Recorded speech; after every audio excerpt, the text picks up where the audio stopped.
Chris Level with another edition of, and this one's going to be a bit different because usually it's either Pirate or Patriot, but guess what? We're doing both because we have Michele Matticks with us, who is the swimming coach for both high schools. Swimming, diving, all the aquatic activities for both high schools. Colton Coon's taking care of us as always. You're busy. I'm busy. I'm busy. But busy's better than being bored. This is very true. Yeah, this is right. This is right. Okay, so a couple years ago when I had you on and we talked about, just your background and getting into this deal, and swimming was fairly new at Cooper High School. You just had kind of the one program. Let's kind of break this down. Let's go with the Pirates first. That seems to be well on its way and just very established and all those things. But kind of let's talk about that school first. You got a good point because this is my 6th year, and the Pirate program at Cooper is doing well. And you've got kids maintaining a good 30-plus kids each year. And then last year, Liberty started. And we started out with maybe a couple girls, divers, and a couple guys. But this year, we've grown to almost 9 kids on the team. We're still working out at the same facility, but Liberty is in 4A. And so the last year, or their first year in introductory season, we had a diver, and it was so exciting. She ended up going to district, to regionals, and then did so well at state. I mean, she was down in 14th or 15th place, ended up getting 5th or 6th in state. I can't remember which one. And then we had a swimmer who came in what you call consolations, who ended up going into finals. But this was the first year. And, of course, I made a really big deal about saying this was the first individual at Liberty to go to state, first individual at Liberty to score at state. Now, of course, the golf team will one-up me after that. Thanks, Joe said we lit a fire under him. I don't have a team yet, but it was the first year that their introduction that they all made it to state, those two.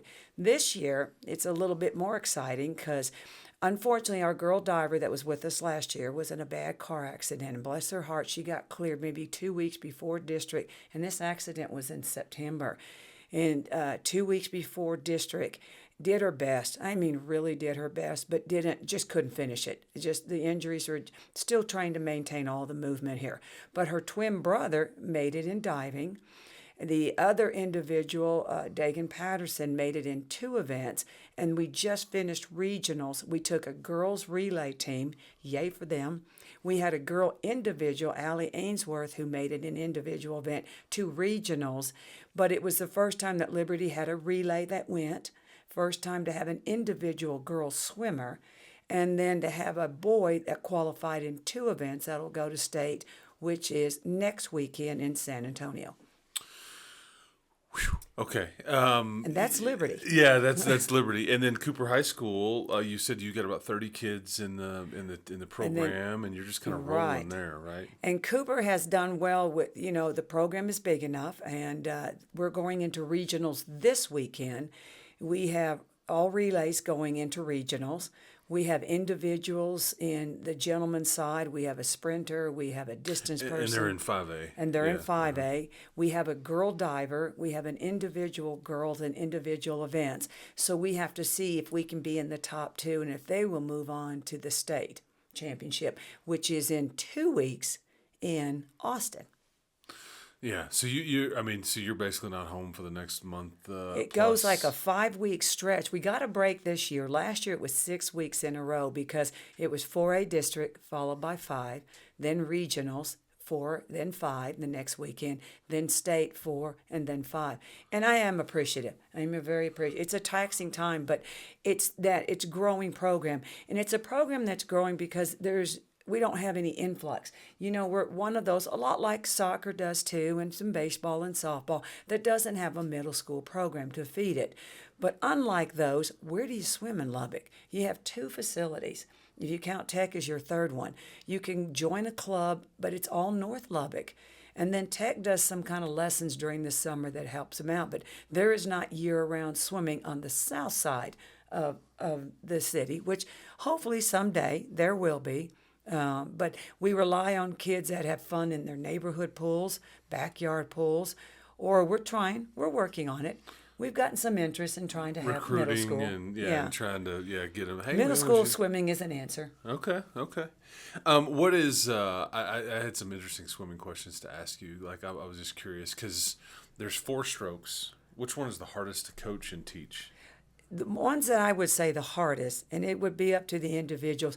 To me, it's always been something called the breaststroke, probably because that stroke, more than any of the others, it's really on you. You come with that ability. It's a physique that has the ability to those shoulders, those legs. I'm telling you, if I can get someone like Hagen Walker, you just had the Liberty softball coach in here. She was my first 2-sport, and she came with the legs. She's a catcher. And beautiful. I mean, and managed to do well in breaststroke. She was the anchor for the Liberty swim team, but that is a tough stroke to do. And Hagen, came with the physical qualities of having great legs. But we also had a couple powerlifting guys. That didn't help. They sunk, The strength was great, but they sunk. But it's usually the breaststroke to me is the hardest because it's the timing and the buoyancy. And then you got to look at the 2 different genders. Girls' center of gravity is lower, gentlemen are higher. And then you look at your wingspan, how long are their arms, shoulder width. And then it comes down to, and then I will tell you this, and I know I'm getting a little off track here. The biggest advantage we had is our strength training program. It had nothing to do with me. It was Coach Baxter. And I got that idea from listening to the success of wrestling and how those girls are doing so successful. And I said, I need to tap into that. And it's his strength training program. We did it 2 times after school, but the kids had to volunteer to come. And we'll talk about how we changed our schedule this year, but it's Baxter's program. And we created strength, something that I didn't anticipate doing so. Because by then, and then the rest of it is skill development, and we'll talk more about my assistant coach. That's been a great advantage to the program too. It's interesting that you say breaststroke is the hardest one. I would have absolutely guessed butterfly was the hardest one because that's it. It's like speaking of because that talking about sinking. It's like I can't get up out of the water just for the next. I don't know. That's an interesting one. How many events are there? Because like people watch the Olympics this past summer in Paris, Right. And like swimming goes on it feels like forever. There's all the relays and the different distances and all that stuff. How many events are you participating in, like in a district meet or a UIL meet or whatever? And you got a good point there, because in high school we call it the sprint events. Just like in track, you have your 50s, 100s, and the 200s just for the freestyle. In the strokes, it just goes up to a 100 of each stroke. Breaststroke, Which fly, is down and and back. backstroke. Yes. Down, back 4 times, 25-yard pool. Okay. And then you have one, what they call distance. In college would laugh, it's considered a sprint. It's the 500 swim, which is basically counting 20 times, counting 1 down and 2 back. And then you have your 3 relays. They're short. Each one does a 50, or the one that does 100. And that's, but in college you will add double those. And and then, of course, they have something in here. They divide high school up to what you call U.S. swimming. So when we're looking at people, you go to something called Swim Cloud to see what their times are, but you got to make sure you look at, is it club times, which means are they doing it meters, are they doing it yards, and what are the distances. But high school really has 24 events, 12 for guys and 12 for girls.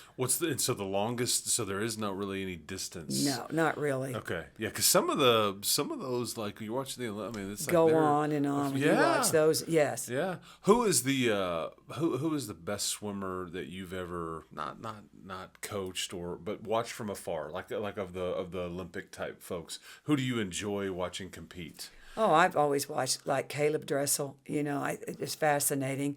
And everybody will say Phelps just because he has this phenomenal wingspan.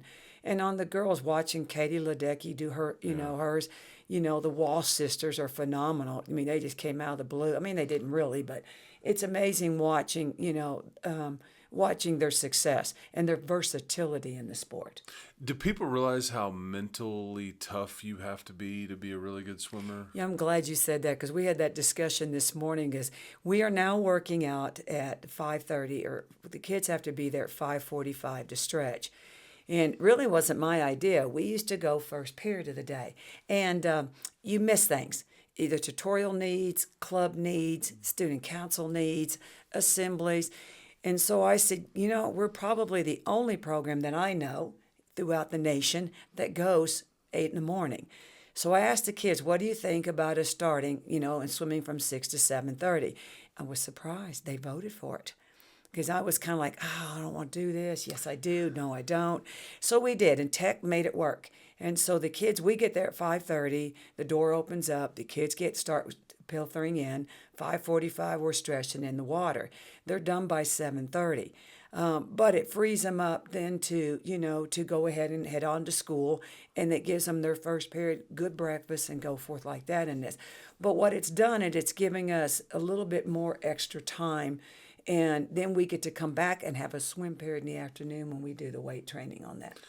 So you're telling me kids voted? They voted to get up early. Yes. I mean, that is very unlike a young person to want to get up really early. And then you were just talking about the mental part. And this morning they come in and we're all getting ready for regionals. The Cooper side is. Liberty has finished. But we came in complaining about something. The sun's not up. The water looks weird. I have the sniffles. My suit's not on right. And so you're trying to, and I had to tell them about being mental toughness. And as we're doing our workouts, I printed out for them. I usually put quotes about being mentally tough. The hardest point in any sport is trying to get out of your mind. And these are kids. You're talking 14, 15, 16 years old. And the parents have dropped them off, and I'm sure they heard about it on the ride up. But it's saying, come on, you guys, mentally tough, get in the water. And I don't know what we would have been like at that age, because when I swam high school, we went in the afternoons. So yeah, because this pool is outside. Well, tech, yes, now we're indoors. Oh, okay, gotcha. Okay, and so we're in the bubble, and Okay. I know we haven't made a lot of tech, I would say early morning bird swimmers happy because they have to go to the other part of the other end. How do you, because you've got swimmers at different skill levels or ages. How does Coach Matticks coach an old established swimmer differently than a young one that we're just trying to kind of get going and get interested and all that? Because you're having to coach all of these kids a bit differently. It's not like you're coaching one team. Each individual maybe needs something different from you. And that was hard my first 4 years or 3 years because it was just me, and you had true beginners to some experience, somewhat experience to an elite swimmer. And you have different, and so I'd have to write different workouts, or I'd have to pay attention closer to the beginner group because you're teaching skills, or I'd have to go down to the elite group to increase your intervals and your speed, go back to and pay attention to the the middle group to make sure they stay on target, that their skill level is. And then we were lucky that Mr. Catwinkle, Mr. Sexton found me an assistant, and he only was able to come twice a week. Then he was gone. The next year, we got an assistant from Lubbock. She did a phenomenal job, and then she went back to LISD. And then this year, I have an assistant who is phenomenal, which means you divide and conquer. And I'm telling, with a head coach, your assistants are your golden rule. It's your bread and butter.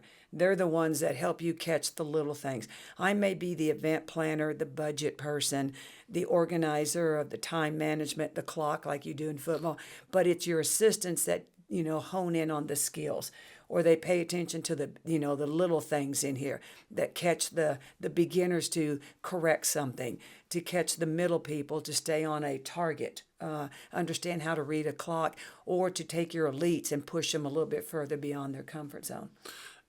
So is everything you guys do based on a stopwatch?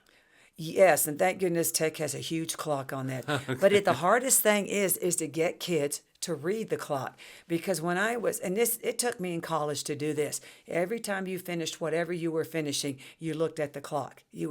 Everything was by the clock. What did I do on that interval? Did I maintain it? Even today as a turtle swimmer, I still look at the clock to see how am I doing? Am I on target? I mean, you live by that clock, and it's to get those kids to turn around and look at it, to understand that, to know what a pace of this seconds feels like, or to know if I'm hitting my intervals that leads to me having success in my particular event. But it's the clock, and I will have the stopwatch off and call them out. but I'm trying to get them to. And then the mathematics. If you're on an interval each time, how do you know when you come in, know what your interval, know what you did in that particular event, and then turn around and go, okay, but I got to leave in this many seconds. And those, it just, and I hear that so many times, I just don't do math. You do. You do. You just don't want to at 6 a.m. in the morning. Yeah, that's right. Yeah, you got to get the brain, working. I asked you about the hardest of the strokes to coach and teach. You mentioned breaststroke, and I asked you about the different events and all that. There's 12 on the girls and boys side. Is there one that's more taxing on the body than another one? I think they call the individual medley. It's like you're doing all 4 strokes in one race. So you got to change your mentality, your stroke. You start out with, they start out in the pool and they'll go down doing fly, and then they'll turn around and do backstroke sprint, and then they'll sprint the breast and they'll sprint the free. And the kids will have to, certain techniques, certain ways to turn. They'll also have to do, am I going to hold off on this one? Do I catch up on that one because I'm not as good as that one? And to me, that is the most fun and the most challenging. But it is on the body because you're turning around, you're going, using your arms a particular way, not using your legs, using less of your legs, using more of your arms, less of your arms. Don't breathe as much, breathe all the time. So that one it's a thinking stroke. It's a thinking stroke. And it's like those track races when you're saying, okay, am I leaving in the tank, or when am I going to go? When am I going to? The psychology of a race. Exactly. Yeah, Exactly. If Coach Matticks, the veteran Coach Matticks here that we're talking to now, was going to talk to the very young and just getting into coaching Coach Matticks, you would tell that person what? Go to bed early. Go to bed early. Value sleep. Value sleep. Because you need, as a kids are in here, but you cannot be tired in the morning. And the second one is preparation. Having your workouts well written and knowing your team. Because you can't come in there and fly off, and just say, okay, we'll do this set and this set, because you have so many different levels in there. Not to mention genders. And, and then you've got to be able to, again, the difference in body size, body composition, body speed, but having a workout prepared and knowing that, are we in the aerobic part of our season? When do we mention to the sprint part of our season? What part of the week is going to concentrate on strokes? And the other part is, don't forget the little things, the fundamentals. Because in a race, you've got to turn. And you've got to push off the wall. And it's the little things, because you're so excited. They're swimming down there, and then there's the wall, and then they're kind of like, where did my swimmer go? As all the other competitors have left the wall, and we're still learning, and you're thinking, oh, I wish we'd have worked more on that. Or when you're ending the race, is to finish it strong. It's those little things. And we're coasting in, and we don't touch the touch pad, and we look around like, what did I do? Where's my time? And then someone beats us into the wall. It's those little things, just to tell myself that time management, get sleep, have your workouts, and really keep focusing on the little things. And I think that, to add to it, you kind of said it a while ago, like, hey, strength conditioning matters. Like some of the programs outside of the pool. What was your very first job, going way back? Oh, my very first. Well, I worked at a pool. I think I remember this when we talked. Yes, I worked at a pool when I was a little dude, and we worked at the pool, and we would control whoever came in. Like you were lifeguard, or you were working the gate? No, we were the gate workers. And then okay. Eventually I moved up to lifeguarding. Okay. And so that was our first one. It was always around the pool. Where was this? Where were you living? It was a place. It was in Lubbock. Okay. It was in Blake. The pool's no longer there, and the community's no longer there, but that was our first job, our little summer job. I don't know if we made 25 cents or 30 cents, but it was big time. Yeah, there you go. And what I remember talking to you about the last time I visited with you, what people may not know about you was it Jack Pardee? Is that right? Yeah, I worked for Coach Pardee. So you worked for University of Houston football back in the day with Coach Pardee, who was like a great college football coach and a great individual. Yes, You're exactly right. Yeah, and he kind of was ahead of his time in the way they play offense and all that stuff. Do you still miss any of that? Do you have anything you pulled from that? I like college football, and I've always liked it. And I started with Bill Yeoman, who was, the father of the Veer, and then which dates me pretty much. And then Coach Pardee came in with the infamous run and shoot. And it was just what you learn from them is, the way they manage the program. the innovative, the creativity. They never got stagnant, and you still have to do that because everything changes. Being fluid. And Coach Yeoman and Coach Pardee were very fluidity in their coaching because kids are different. You move with them. And I've always watched that. I like watching like college football, and I'm a huge Irish fan. It thrilled me to death to see what Notre Dame did. And I've been up to campus. I've been to games. I've been to bowl games with them. It just, it's watching each time somebody comes in. Every coach and all that is moving with with kids. Moving with the times. And you got to do the same thing with swimming. Techniques change. We get excited when we see this girl or this guy in the Olympics, and we all want to copy their style, but we don't look like them. We don't have that, elite training and those nutritionists at our disposal.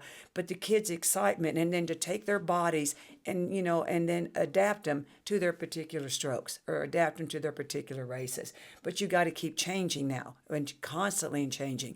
And the other things you talk about mental toughness with kids and all their social media, that is the biggest battle in keeping kids focused.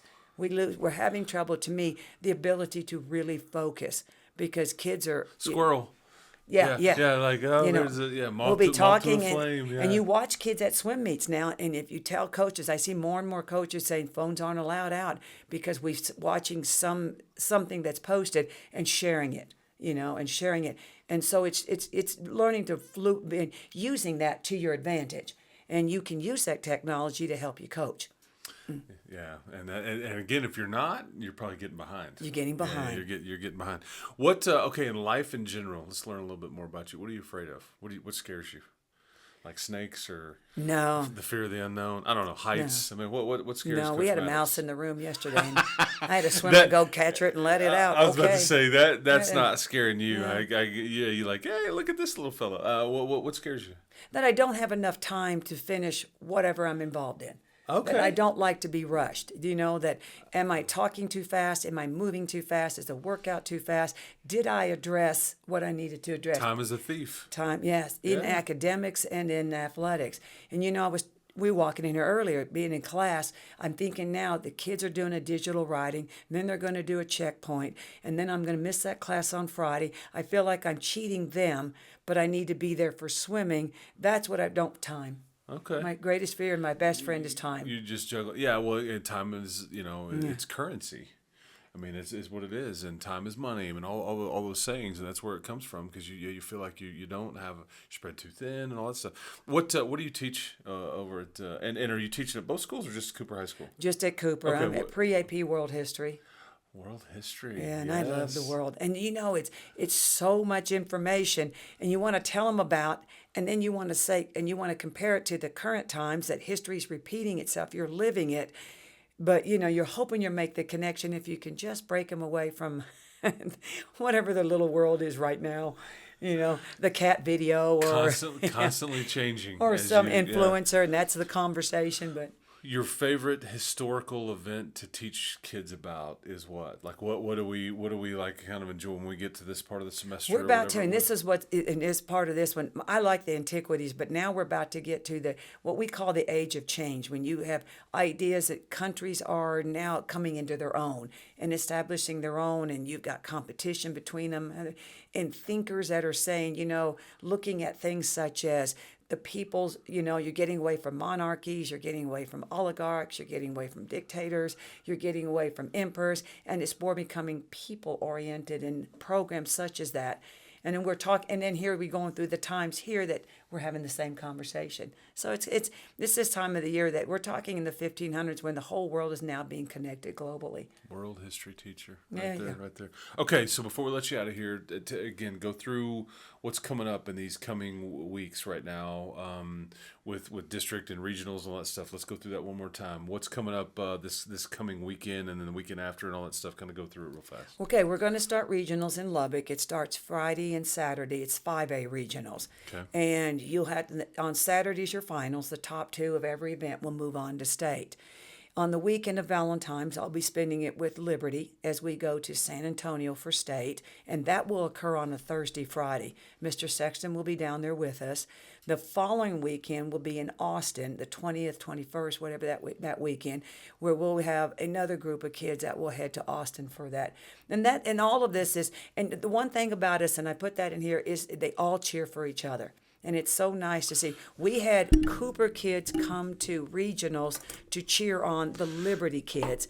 We have Liberty kids coming to Cooper to cheer on them at regionals. We have Cooper kids wanting to go to Liberty State to cheer on their friends, and vice versa. And we're going to bring Liberty kids with us to State in Austin to cheer on their friends. Because that's what you brought this into your family. We're family. Yeah, and again, you're these are teams, but it's individuals, and you're kind of all one common goal, and it's easy to root for each other. Well, I always thoroughly enjoy my time with you. You are a fascinating person to visit with, just because you've got such a great background, and you're involved in so many different things, and I don't know how you do it. But you squeeze a lot into these days, and I respect the heck out of you. But thank you for saying that. Absolutely. Thank you. Well, Coach Matticks, I hope that your kids swim fast times, and that they are on time, and they're not looking at cat videos or whatever it is, and that we're staying on top of the changes of the world and all that stuff. So good luck in the next, I guess, what is the next month? The month of February, big one for you. There you go. Yeah, that's right. All right, well, that's going to be another edition of Patriot Talk. It's both. This is one of the unique situations here with Coach Matticks and the swimming program here at LCISD. But with that, for Coach Matticks, for Chris Level, for Colton Coons taking care of us behind the camera, we'll talk to you next time. Thank you.